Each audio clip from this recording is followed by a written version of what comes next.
دعا کیجیے اللہ تعالیٰ ہمیں ہماری نسلوں کو قرآن پاک سے سچی الفت اور محبت نصیب فرمائیں۔ دیکھیے میرے پیاروں محترم بھائیوں، کوئی بھی انسان مکمل قرآن پاک نہیں سمجھ سکتا۔ ہاں، کوشش کرنے والے کبھی اس میدان سے پیچھے نہیں ہٹے ہیں، اور نہ ہی مصروفیات کی وجہ سے ہر بندہ مکمل قرآن پاک کو وقت دے دے، یہ بھی کوئی ضروری نہیں ہے، مگر ہفتے میں ایک دن کچھ دیر کے لیے وقت نکالنا انسان کے لیے آسان ہوتا ہے۔ مگر اسی معاشرے میں کچھ ایسے افراد بھی ہیں جو روزانہ فجر کی نماز کے بعد جامع مسجد بہار شریعت جو کہ بادر آباد میں واقع ہے، 1.5 گھنٹے کی نشست 90 منٹ درس قرآن پاک سماعت کرتے ہیں روزانہ کی بنیاد پر، اور روزانہ قرآن پاک سے محبت کرنے والے اپنی نیند کو قربان کر کے قرآن سمجھتے ہیں۔ مگر ہم ایسے خوش نصیب نہیں تو کیا ہوا، مگر ہم اتنا تو کر سکتے ہیں کہ ہم ایک ہفتے میں ایک بار کچھ وقت کے لیے قرآن پاک کو سمجھنے کے لیے آ جائیں۔ دعا کریں اللہ تبارک و تعالی ہمیں ہماری نسلوں کو قرآن پاک کی خدمت میں قبولیت عطا فرمائیں۔ آج کے درس کی ابتدا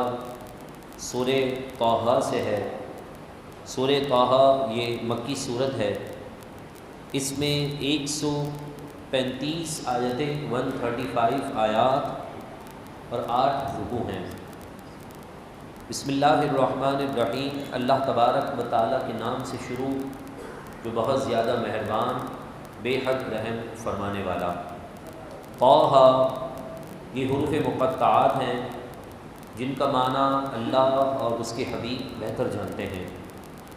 ایک حضور علیہ السلام کا نام طٰہٰ بھی ہے،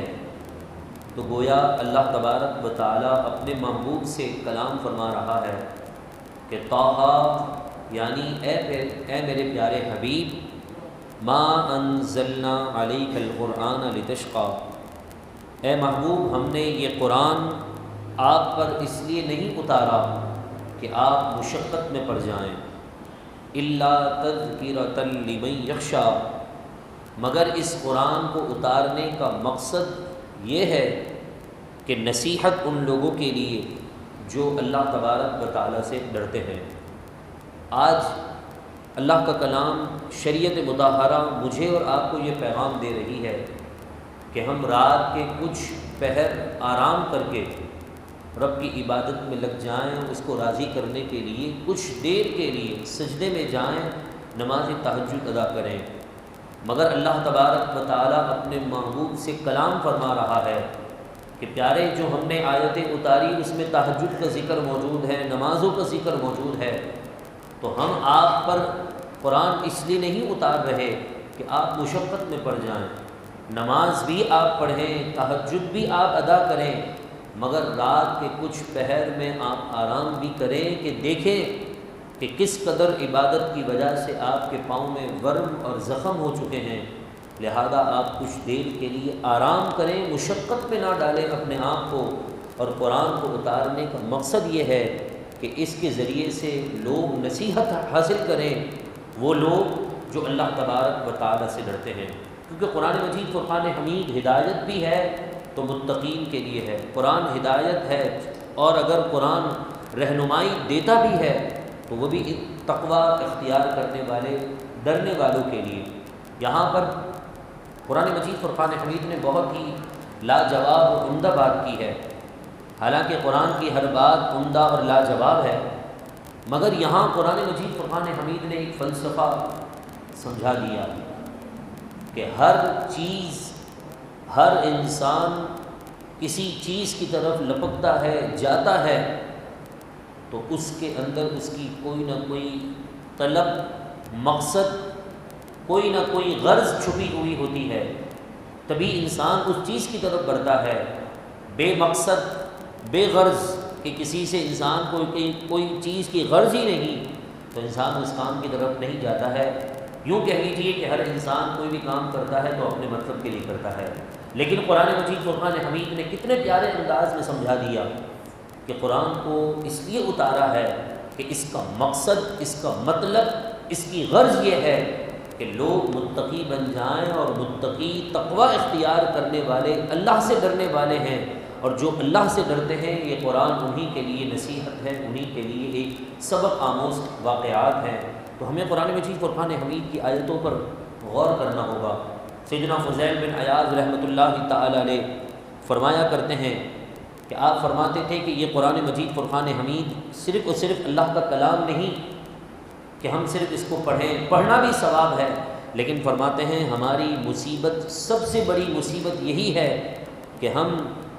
ایسے لوگ ہیں کہ جو دن رات قرآن مجید فرقان حمید پڑھتے تو ہیں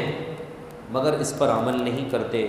حالانکہ یہ قرآن ایک مکمل ضابطۂ حیات ہے اور رب کا پیغام ہے۔ اس کے اندر معاشرے کے اصول بھی بیان ہیں، اس کے اندر آپ نے اپنے گھر والوں کے ساتھ کیسا سلوک کرنا ہے، سب کچھ موجود ہے۔ یہاں تک کہ میرے محبوب علیہ الصلاۃ والسلام کا ایک قول، آپ کا فرمان ملتا ہے کہ اگر کسی کو اپنے نبی کا دیدار کرنا ہو تو اسے چاہیے کہ وہ قرآن کے صفحوں کو پلٹ کر پڑھنا شروع کر دے۔ جب جب وہ قرآن کو دیکھتا رہے گا گویا وہ اپنے نبی کے چہرے مبارک کی زیارت کرتا رہے گا۔ قرآن کو دیکھنا بھی کتنا بڑا ثواب ہے کہ گویا نبی کی زیارت ہو رہی ہے۔ اور میرے محبوب علیہ الصلاۃ والسلام نے قرآن کے متعلق فرمایا کہ یہ قرآن وہ عظیم لاریب کلام ہے کہ جس کو پڑھنا ہی صرف ثواب نہیں بلکہ کسی کی یہ تمنا ہو کہ وہ اپنے پروردگار سے باتیں کرے تو اسے چاہیے کہ وہ قرآن کے صفحے پلٹے اور قرآن کو پڑھنا شروع کر دے۔ جتنی دیر کے لیے وہ قرآن پڑھے گا گویا وہ اپنے رب سے باتیں کر رہا ہے۔ اور پھر مزید فرمایا کہ کسی کی یہ تمنا ہو کہ وہ قرآن، یعنی کسی کی یہ تمنا ہو کہ وہ رب سے باتیں کرے اور رب اس کو اس کا جواب بھی دے، تو اس کے لیے آسان سا حل یہ ہے کہ وہ نماز کی نیت باندھ لے تو گویا وہ رب سے باتیں بھی کر رہا ہے اور رب ان کی باتوں کا جواب بھی ارشاد فرما رہا ہے۔ کتنی خوش نصیبی ہے ہمارے لیے کہ اللہ نے ہمیں کتنا آسان دین دیا ہے۔ الدین یسر، دین آسانی کا نام ہے۔ اللہ تبارک و تعالیٰ نے کتنا پیارا دین، کتنا پیارا کلام عطا کیا کہ فرمایا کہ اس کلام کو ہم نے اس لیے اتارا ہے کہ اس کے ذریعے سے لوگ نصیحت حاصل کریں، وہ لوگ جو تقوی والے ہیں، اللہ تبارک و تعالیٰ سے ڈرتے ہیں۔ اب سوال ہے کہ یہ پاک کلام کس کی جانب سے اترا ہے؟ تو قرآن نے جواب دیا اور فرمایا تنزیلا ممن خلق الارض والسماوات العلا، یہ قرآن اس کا اتارا ہوا ہے جس نے زمینیں بنائیں اور اونچے اونچے آسمان پیدا کی ہیں۔ زمین و آسمان کو بنانے والے رب کا یہ کلام ہے۔ آج وزیر اعظم قوم سے خطاب کرے، ملک کا صدر قوم سے خطاب کرے تو اس سے محبت کرنے والے اپنے کام کاج کو چھوڑ کر اس کا خطاب سننا شروع کر دیتے ہیں کہ آج ملک کا بڑا وزیر ہم سے خطاب کرے گا، ہمیں کیا پیغام دے گا۔ ملک کو سنبھالنے اور ملک کو سنوارنے کے اندازہ لگائیے، ایک خطہ کہ جس کی وزارت کی مدت 4 سال 5 سال وہ بھی مشکل سے پوری ہو، وہ قوم سے خطاب کرے تو لوگ ایکٹیو ہو جائیں، اٹینشن ہو جائیں۔ مجھے بتائیے ساری کائنات کا مالک اور خالق جب رب سے کلام کرے، رب کو اپنے بندوں کو پیغام دے، اپنے بندوں سے باتیں کرے تو بندوں کو کتنا ایکٹیو ہونا چاہیے، کتنا اٹینشن۔ ایک فوجی بھی کیا اٹینشن جو ہے وہ حاصل کرے گا، اپنے آپ کو ایکٹیو رکھے گا، اس سے بڑھ کر ایک مسلمان کو ایکٹیو ہونا چاہیے جب وہ اپنے رب کی باتیں سن رہا ہو۔ وہ رب جس نے سات و زمین بنائی، جس نے اونچے اونچے آسمان بنائے، یہ کلام اس کی جانب سے ہے۔ الرحمن علی العرش استوی، وہ نہایت رحمت والا ہے،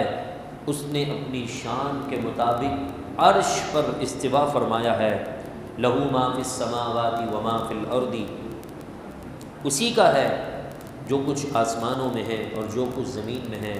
وما بینہما، اور جو کچھ ان دونوں کے درمیان ہے، سب کا حقیقی مالک وہی ہے۔ وما تحت الثری،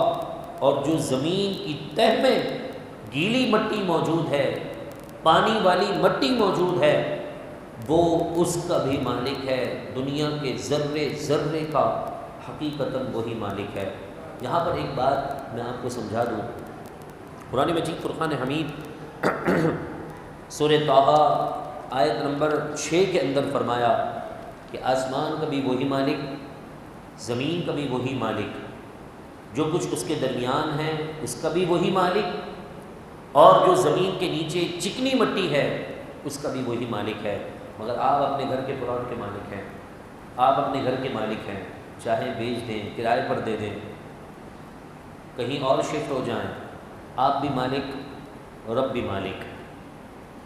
آپ اپنی چار دیواری کے مالک، وہ پوری زمین کا مالک، تو نعوذ باللہ من ذالک، تو کیا یوں کہا جا سکتا ہے کہ آپ خدا کے برابر ہو گئے؟ نہ، بلکہ اگر وہ مالک ہے تو حقیقتاً مالک ہے، اور آپ اگر ملکیت اختیار رکھتے ہیں، ملکیت میں کسی چیز کو رکھتے ہیں، کسی چیز کا اختیار رکھتے ہیں، تو آپ اس کی عطا سے رکھتے ہیں۔ ایک چھوٹی سی بات یہ سمجھ میں آ گئی زمین کی کہ خدا بھی مالک ہے زمین کا، آپ بھی چار دیواری کے ٹکڑے کے مالک ہیں، مگر وہ حقیقی مالک، آپ عطائی مالک۔ تو پھر یہ بات بھی انسان کو سمجھ لینی چاہیے کہ حقیقتاً مدد کرنے والی ذات خدا کی ہے۔ اور اگر کوئی بندہ محبت میں عبد القادر جیلانی کو غوث اعظم کہہ دے کہ سب سے بڑے مدد کرنے والے، تو اس کا ہرگز یہ مطلب نہیں ہے کہ وہ عبد القادر کو قادر مان رہا ہے، وہ یہی کہہ رہا ہے کہ جیلانی کا بادشاہ وہ قادر نہیں، عبد القادر ہے، کہ وہ قادر کا بندہ ہے۔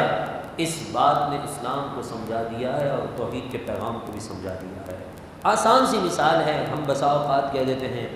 ایک بھائی آج مجھے دوپہر کے قریب ملے، انہوں نے کہا فلاں بیماری، اپنی بیماری کا ذکر کر رہے تھے، دعا کریں اللہ انہیں شفا عطا فرمائے۔ کہنے لگے بہت ڈاکٹروں سے علاج کروایا، علاج نہیں ہو رہا، اب میں حکیموں کی طرف جا رہا ہوں، ہمارے علاقے میں ایک حکیم سکھ ہے مگر اس کے ہاتھ میں شفا بہت ہے، مجھے بتائیے۔ عام سا مسلمان بھی یہ کبھی نہیں کہے گا کہ وہ سکھ نان مسلم، اور جس کے پاس چل کر ایک مسلمان جا رہا ہے اپنی شفا حاصل کرنے کے لیے، تو کوئی بھی مسلمان یہ نہیں کہے گا کہ خدا نہ کرے وہ مسلمان اس سکھ انسان کو خدا سمجھ رہا ہے۔ نہ، وہ یہی کہہ رہا ہے کہ حقیقی شفا تو میرے رب نے عطا کرنی ہے، مگر اللہ نے اس ڈاکٹر کو، اس حکیم کو، اس طبیب کو ذریعہ بنا دیا ہے کہ وہ مجھے دوائی دے گا تو مجھے اللہ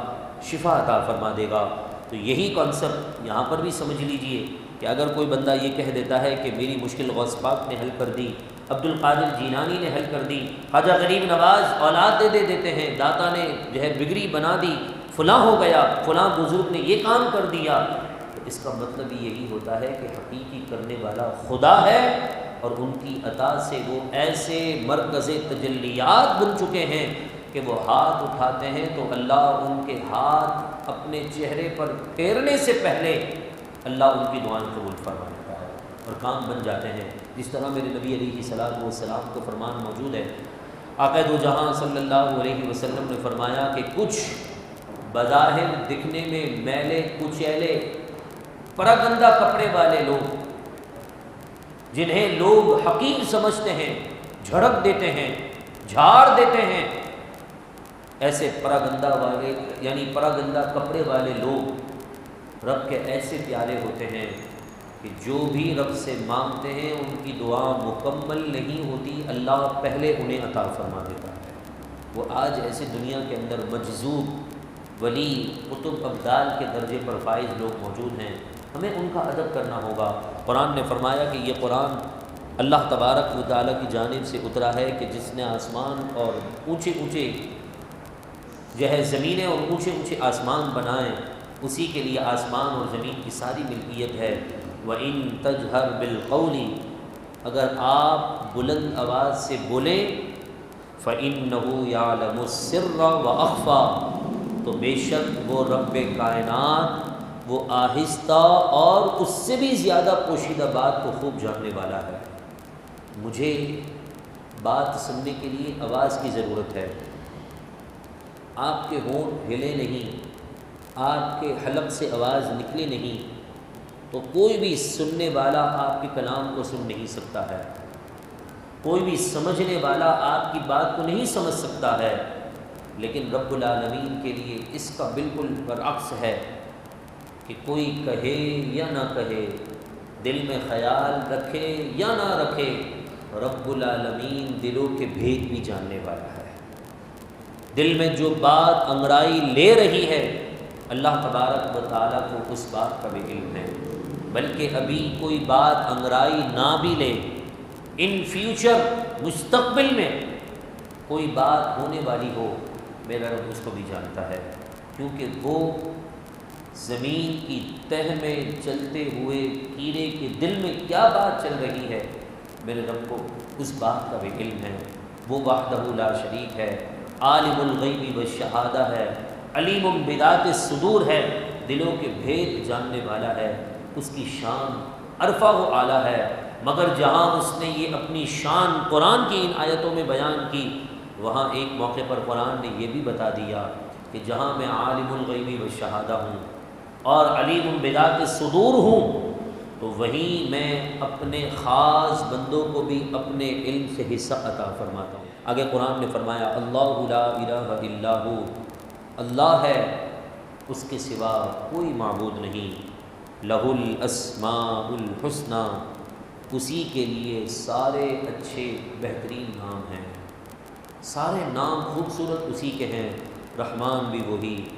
رحیم بھی وہی، کریم بھی وہی، شفیق بھی وہی، مہربان بھی وہی۔ بہت سے اللہ تبارک و تعالیٰ کے مبارک نام ہیں، جہاں رحمان ہے، جہاں رحیم ہے، وہیں قہار بھی ہے، جبار بھی ہے، عزیز بھی ہے، ذو انتقام بھی ہے، انتقام لینے والا بھی ہے، عزیز یعنی سب پر غالب بھی ہے، قہار و جبار یعنی بہت زیادہ سخت ہے اپنے فیصلے کو نافذ کرنے میں، قہار بھی ہے، جبار بھی ہے۔ وہی میرے رب کا ایک نام سلام بھی ہے۔ تو انسان کو جہاں اچھے نام ہیں نا، رحمان و رحیم، یعنی جو رحمت اور مہربانی کی طرف جھکنے والے معنی کے نام ہیں، اس کے ساتھ ساتھ رب کے نام قہار و جبار کو بھی اپنے ذہنوں میں رکھنا ہوگا کہ بسا اوقات لوگ اتنے رب سے پر امید ہو جاتے ہیں کہ گناہوں کی ساری حدیں پار کر جاتے ہیں، اور بسا اوقات لوگ رب کے عذاب سے اتنا ڈر جاتے ہیں کہ پھر ان کے پاس امید کی کوئی کرن باقی نہیں ہوتی، وہ آس بھی توڑ دیتے ہیں کہ جب گناہ کر رہے ہیں پھنس ہی رہے ہیں اور اسی طرح کی زندگی گزارو۔ لہذا ایمان دو چیزوں کے درمیان کا نام ہے، خوف اور امید کے درمیان کا نام ہے۔ خوف ایسا ہو کہ رب چھوٹے سے چھوٹے گناہ پر پکڑ لے گا، اور امید ایسی ہو کہ رب تعالیٰ باریک سے عمل کو بھی قبول کر کے مجھے بلا حساب جنت عطا فرما دے گا۔ یہ اس چیز کا نام ہے۔ سیدنا فاروق اعظم رضی اللہ تعالیٰ عنہ فرماتے ہیں کہ میرے نبی علیہ الصلوۃ والسلام نے فرمایا، میں اس بندے کو بھی جانتا ہوں جو آخر میں جنت میں جائے گا، اور فرمایا کہ میں اس بندے کو بھی جانتا ہوں جو آخر میں جہنم میں جائے گا۔ فرماتے ہیں کہ خوف اور امید اسی چیز کا نام ہے۔ ہو سکتا ہے کہ آخر میں جہنم میں جانے والا ہو سکتا ہے عمر ہو، اتنا رب کا خوف ہے، اور رب کی رحمت سے امید یہ ہے کہ آخر میں بھی جنت میں جانے کے لیے عمر ہی کو اللہ منتخب فرمائے گا۔ تو اس چیز کا نام اگر ہم سمجھ لینا، اس چیز کا نام ایمان ہے۔ کچھ لوگ اتنے جھک گئے ہیں کہ وہ گناہ بھی کیے جا رہے ہیں، مگر رب کو یہی کہتے ہیں جی رب تو رحمان اور رحیم ہے۔ بے شک وہ رحمان اور رحیم ہے، تو آگے یہ بھی قرآن کی آیت ہے کہ مالک یوم الدین، وہ روز جزا کا مالک بھی ہے، قیامت میں باریک سے باریک حساب بھی ہوگا۔ آگے فرمایا لہ الاسماء الحسنی، سارے اچھے بہترین نام اسی کے ہیں۔ وَهَلْ أَتَاكَ حَدِيثُ مُوسَىٰ،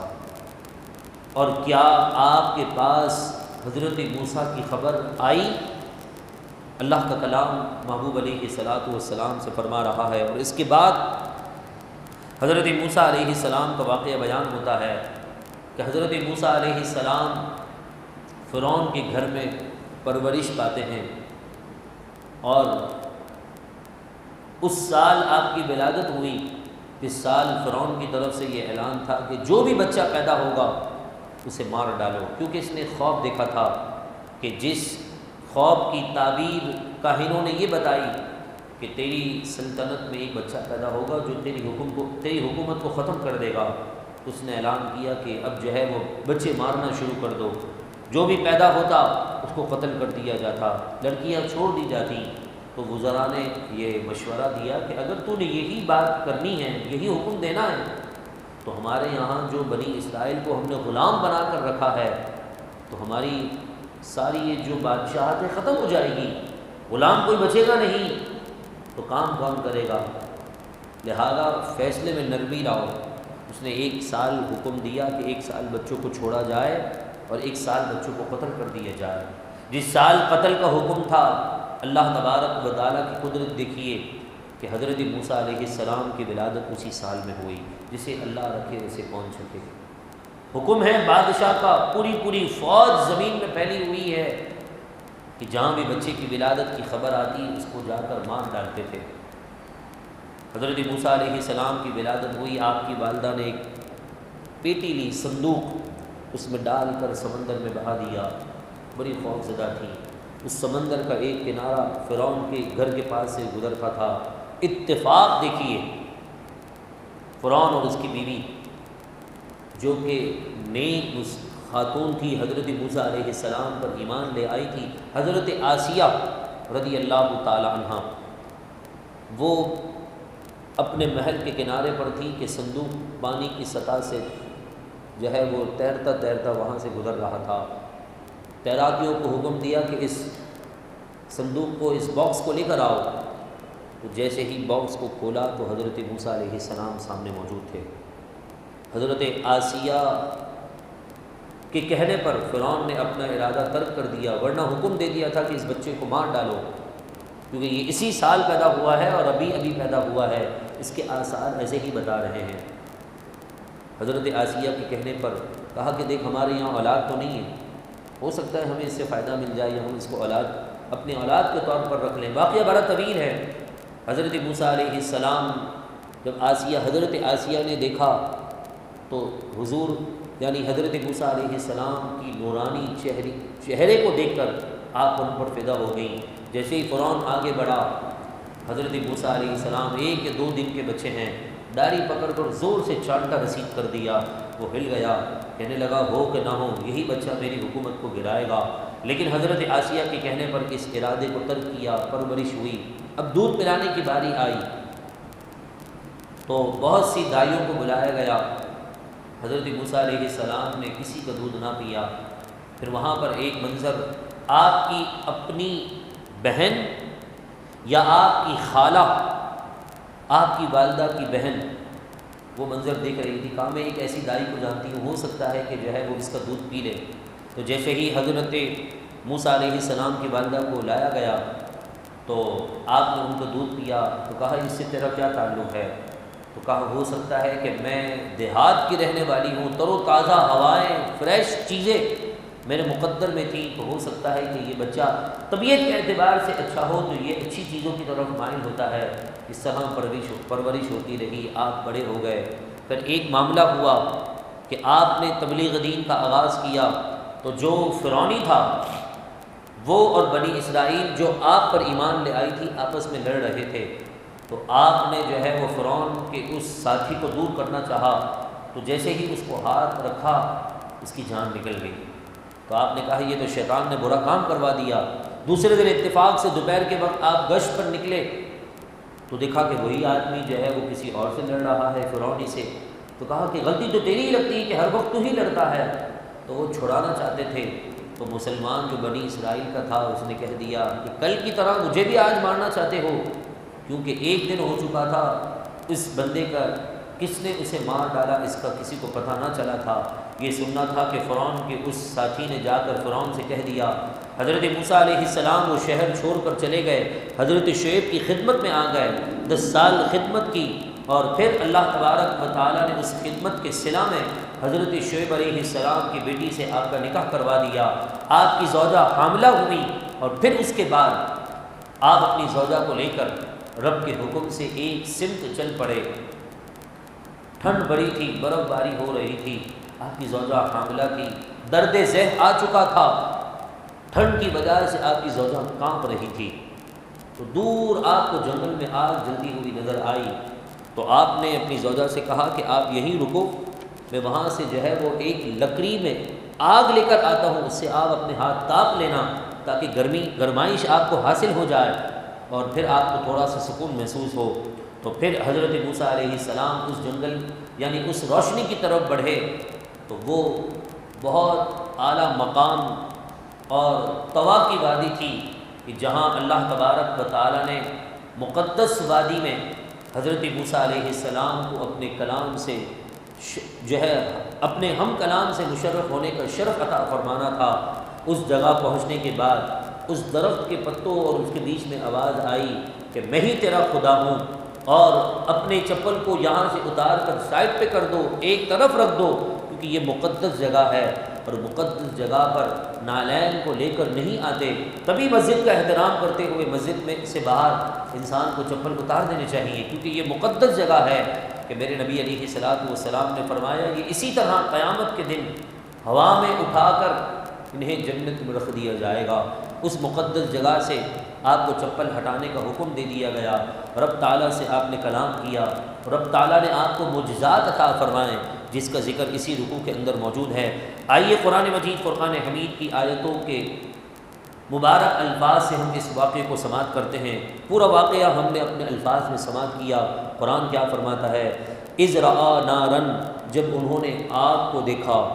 فقال لأہلہ، تو اپنی بیوی سے کہنے لگے، امکثوا، آپ یہیں ٹھہر جائیں، انی آنست نارا، میں آپ کے لیے ایک آگ کا شعلہ لے کر آتا ہوں، لعلی آتیکم منہا بقبس، شاید میں تمہارے لیے اس میں سے کوئی انگارہ لے آؤں، او اجد علی النار ہدا، یا آگ پر کوئی راہ پاؤں۔ فلما اتاہا، تو جب حضرت موسیٰ علیہ السلام آئے اس آگ کے پاس، نودیا، ہماری جانب سے انہیں آواز دی گئی، نودیا، انہیں ندا دی گئی، یا موسیٰ، اے موسیٰ، انی انا ربک، اے موسیٰ بے شک میں تیرا رب ہوں، فخلع نعلیک، آپ اپنے جوتے اتار دیجئے، انک بالوادی المقدس طویٰ، کہ یقیناً آپ پاک میدان جس کا نام طویٰ ہے اس میدان میں موجود ہیں، وَأَنَا اخْتَرْتُكَ فَاسْتَمِعْ لِمَا يُوحَىٰ، میں نے آپ کو اپنی رسالت کے لیے چن لیا ہے، تو اب توجہ سے میری وہ باتیں سنیں جو میں آپ کی طرف وحی کرتا ہوں۔ انی انا اللہ لا الہ الا انا، بے شک میں ہی اللہ ہوں، میرے سوا کوئی معبود نہیں، فاعبدنی، تو آپ میری ہی عبادت کریں، وَأَقِمِ الصَّلَاةَ لِذِكْرِی، اور میری یاد کے لیے نماز قائم رکھیں۔ ان الساعۃ آتیۃ، بلا شبہ یقیناً قیامت بہت قریب ہے، آنے والی ہے، اکاد اخفیہا، میں نے قیامت کے معاملات کو مخفی رکھا ہے، چھپا کر رکھا ہے، چھپانا چاہتا ہوں، لتجزا کل نفس، تاکہ ہر شخص کو اس کی کوشش بما تسعی، اس کی کوشش کا بدلہ دیا جائے۔ قیامت کے بارے میں لوگ کہتے ہیں قیامت کا علم ہے کہ نہیں ہے، فلانا ہے کہ نہیں، قرآن نے اس کی علت اور وجہ بیان کر دی کہ قرآن نے فرمایا کہ قیامت کے معاملے کو چھپانے کا مقصد صرف یہ ہے کہ ہر شخص اپنے کیے کے معاملے میں آگے سے آگے بڑھتا چلا جائے اور پھر اسے بعد میں اجر دیا جائے۔ فلا یصدنک عنہا، تو قیامت کے ماننے سے وہ شخص آپ کو نہ روکے کہ من لا یؤمن بہا، جو قیامت پر ایمان نہیں رکھتا، یعنی ایسے کسی انسان کی بات میں انسان نہ پڑ جائے جو قیامت کا منکر ہو، ایمان ہی نہ لاتا ہو، اس کی باتیں سن کر یا اس کی باتوں پر عمل کر کے اس کے پیچھے چل کر اپنے آپ کو برباد کرنا ہے۔ واتبع ہوا، اور اس نے اپنی نفس کی خواہشات کی پیروی کی، فتردا، اگر جس نے ایسا کیا تو اے سننے والے تو ہلاک ہو جائے گا۔ حدیث پاک میں آتا ہے اللہ کے نبی علیہ السلام نے فرمایا بہترین انسان، بہترین مسلمان وہ ہے کہ جو قیامت میں آنے والے نیک اعمال کو ابھی سے شروع کر دے، کہ جو وہاں کام آئیں گے بعد موت، یعنی مرنے کے بعد جو اعمال کام آنے ہیں ان کے اعتبار سے اپنی زندگی کو بہتر بنائیں، والاحمق، اور احمق اور نادان ہے وہ شخص، لمن اتبع ہوا، جو اپنے نفس کی اتباع کرتا ہے، پیروی کرتا ہے، وتمنا علی اللہ، اور اللہ تبارک و تعالیٰ کے بارے میں یہ امید لگائے بیٹھا ہے کہ رب رحمان اور رحیم ہے، اپنی نافرمانی کرنے والے کو ہم کبھی نہیں بخشتے ہیں، اور رب کی نافرمانی کیے جا رہے ہیں اور کہہ رہے ہیں وہ تو بخش دے گا، رحمان ہے، رحیم ہے، وہ بے شک غفور الرحیم ہے، بخشنے والا بھی ہے، مہربان بھی ہے، لیکن اس کی گرفت بھی بہت سخت ہے۔ آگے قرآن مجید فرقان حمید نے فرمایا کہ اگر جس نے قیامت پر ایمان نہیں رکھا تو کہیں اس کی باتیں، اے سننے والے، کہیں تجھے اس کی باتوں کی وجہ سے نقصان نہ اٹھانا پڑے، اور جس نے اپنی خواہشات کی اتباع کی اس کے پیچھے چل کر تو اپنے آپ کو ہلاک اور برباد نہ کر دینا۔ وما تلک بیمینک یا موسیٰ، پھر اللہ تبارک و تعالیٰ نے موسیٰ علیہ السلام سے ایک بات پوچھی، اور پوچھا کہ اے موسیٰ یہ آپ کے سیدھے ہاتھ میں کیا ہے؟ حالانکہ رب کو معلوم ہے۔ قال، حضرت موسیٰ علیہ السلام نے عرض کی، ہی عصایا، یہ میری لاٹھی ہے، یہ میرا عصا ہے، اتوکأ علیہا واہش بہا علی غنمی، میں اس پر ٹیک لگاتا ہوں، اس سے اپنی بکریوں کے لیے پتے جھاڑ لیتا ہوں، ولی فیہا مآرب اخرى، اور میرے لیے اس میں اور بھی کئی کام ہیں، یعنی میں اس لکڑی سے بہت سے کام کر لیتا ہوں، ضرورت پڑتی ہے تو ٹیک زمین پر رکھ کر اسے تکیہ بنا کر سو جاتا ہوں، کبھی بکریوں کو ہانک لیتا ہوں، ان کے لیے پتے توڑ دیتا ہوں۔ قال، اللہ تبارک و تعالیٰ نے فرمایا، القھا یا موسیٰ، اے موسیٰ یہ جو تمہارے ہاتھ میں چیز موجود ہے نا، اس کو آپ زمین میں ڈال دیجئے، رکھ دیجئے۔ فَأَلْقَاهَا، تو حضرت موسیٰ علیہ السلام نے رب کا حکم پورا کیا، جیسے ہی اس کو زمین میں ڈالا، زمین پر رکھا، فَإِذَا هِيَ حَيَّةٌ تَسْعَىٰ، وہ ایک ناگہاں بڑا سانپ بن چکا، تسعیٰ، جو دوڑتا ہوا نظر آ رہا تھا، ادھر سے ادھر جا رہا تھا۔ اللہ تبارک و تعالیٰ نے آپ کو یہ معجزہ دیا کہ فرمایا کہ اے موسیٰ یہ جو آپ کے ہاتھ میں عصا ہے نا، آپ اس کو زمین پہ ڈالیے۔ جیسے ہی آپ نے زمین پہ چھوڑا، اچانک وہ اژدہا بن گیا۔ اب اچانک کوئی چیز سامنے آ جائے تو انسان چونک جاتا ہے، ڈرتا نہیں ہے، بسا اوقات بہادر لوگ کبھی ڈرتے نہیں ہیں، لیکن چونک ضرور جاتا ہے۔ تو حضرت موسیٰ علیہ السلام چونک گئے، اور جیسے ہی چونکے، قال، فرمایا، خذھا، اسے پکڑ لو، ولا تخف، خوف نہ کرو، چونکو مت، آپ بہت بہادر ہیں، سنعیدھا سیرتھا الاولیٰ،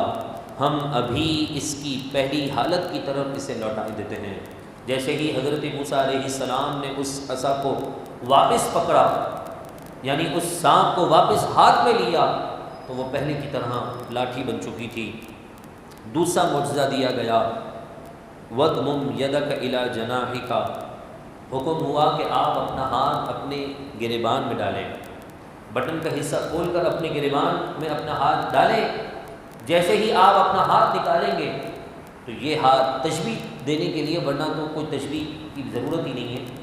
تو آپ کا یہ ہاتھ سورج کی روشنی سے زیادہ چمکدار اور چاند کی روشنی سے زیادہ خوبصورت بن جائے گا۔ یہ اللہ نے آپ کو معجزہ عطا فرمایا۔ وَضْمُمْ يَدَكَ إِلَىٰ جَنَاحِكَ، آپ اپنا ہاتھ اپنے بغل میں دبائیں، یعنی اپنے گریبان میں ڈالیں، تخرج بیضاء، پھر آپ اسے نکالیں، تخرج، نکالیے آپ، بیضاء من غیر سوء، تو وہ نکلے گا بغیر کسی عیب کے، آیۃ اخری، روشنی اور چمکتا ہوا، یہ دوسری نشانی ہے، لِنُرِيَكَ مِنْ آیَاتِنَا الْكُبْرَىٰ، تاکہ اے موسیٰ ہم آپ کو اپنی کچھ نشانیاں دکھائیں، پھر ان نشانیوں کو لے کر، ان معجزات کو لے کر آپ کیا کریں گے؟ اذهب إِلَىٰ فِرْعَوْنَ إِنَّهُ طَغَىٰ، کہ بے شک اب آپ فرعون کی طرف جائیے کہ بے شک اس نے بہت سرکشی کی ہوئی ہے۔ پھر آپ نے رب تعالیٰ سے کیا عرض کی، رب تعالیٰ نے آپ کی کیسی دستگیری فرمائی، کس طرح یہ معاملات ہوئے، کس طرح آپ نے تبلیغ دین کا آغاز کیا، کون سی دعا آپ نے حضور کی امت کو عطا فرمائی، حضرت موسیٰ کے صدقے سے اس امت کو ملی، تو انشاءاللہ اگلے درس میں سماعت کریں گے۔